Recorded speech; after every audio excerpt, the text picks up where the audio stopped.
Sitakunda eco পার্কে 7 বছরের শিশুকে হত্যা চেষ্টা। সোহেল আরমান পাঠানো তথ্য ভিডিওচিত্রে বিস্তারিত। চট্টগ্রাম জেলা প্রতিনিধি।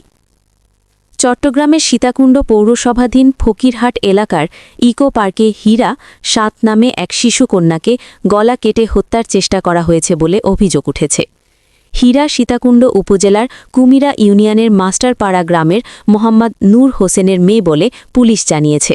রোববার সকালে খবর পেয়ে পুলিশ ঘটনাস্থলে গিয়ে শিশুটিকে রক্তাক্ত ও আশঙ্কাজনক অবস্থায় উদ্ধার করে সীতাকুণ্ড উপজেলা স্বাস্থ্য কমপ্লেক্সে ভর্তি করায়। থানা সূত্রে জানা গেছে, ফকিরহাট ইকো পার্কে এক শিশুকে রক্তাক্ত অবস্থায় পড়ে থাকতে দেখা গেছে। এমন খবর পেয়ে পুলিশ দ্রুত ঘটনাস্থলে পৌঁছে তাকে উদ্ধার করে হাসপাতালে পাঠায়। সীতাকুণ্ড থানার পুলিশ পরিদর্শক তদন্ত মোহাম্মদ আলমগীর হোসেন চিকিৎসকের বরাতে জানান, শিশুটির গলায় ধারালো অস্ত্রের আঘাতের চিহ্ন রয়েছে।